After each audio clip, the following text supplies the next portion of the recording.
Donald ট্রাম্পের সাবেক প্রশাসনের দুই প্রভাবশালী নারী কর্মকর্তাকে কুরুচিপূর্ণ এবং ভয়ঙ্কর প্রাণনাশের হুমকি দেওয়ার অভিযোগে এক ব্যক্তিকে গ্রেফতার করেছে মার্কিন ফেডারেল পুলিশ।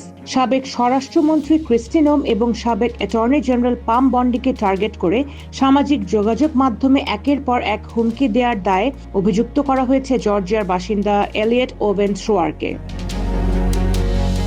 ফেডারেল আদালতের নথিপত্র অনুযায়ী গত ৩রা এপ্রিল থেকে এলিয়ট থ্রোয়ার সামাজিক যোগাযোগ মাধ্যম এক্সে অত্যন্ত গ্রাফিক বা বীভৎস সব বার্তা পোস্ট করেন। প্রসিকিউটরের দাবি, অভিযুক্ত ব্যক্তি ক্রিস্টি নোমকে উদ্দেশ্য করে লিখেছিলেন তিনি তাকে ভোঁতা ছুরি দিয়ে আঘাত করবেন এবং তার মাথা কেটে শুলে চড়াবেন। একইভাবে সাবেক অ্যাটর্নি জেনারেল পাম বন্ডিকেও খুনের হুমকি দেন তিনি। তদন্তকারী কর্মকর্তাদের মতে, নোম এবং বন্ডি যখন ক্ষমতায় ছিলেন তখন তাদের নেওয়া বিভিন্ন সরকারি সিদ্ধান্তের উপর ক্ষুব্ধ হয়ে থ্রোয়ার এই প্রতিশোধমূলক আচরণ করেছেন। জর্জিয়ার উত্তর জেলা আদালতের গ্র্যান্ড জুরি ইতিমধ্যে থ্রোয়ারের বিরুদ্ধে 4টি সুনির্দিষ্ট অভিযোগ এবং কাউন্ট গঠন করেছেন। এর মধ্যে অন্তঃরাজ্য হুমকির যোগাযোগ বা সাবেক সরকারি কর্মকর্তাদের ভয় দেখানোর মতো গুরুতর অপরাধ অন্তর্ভুক্ত রয়েছে।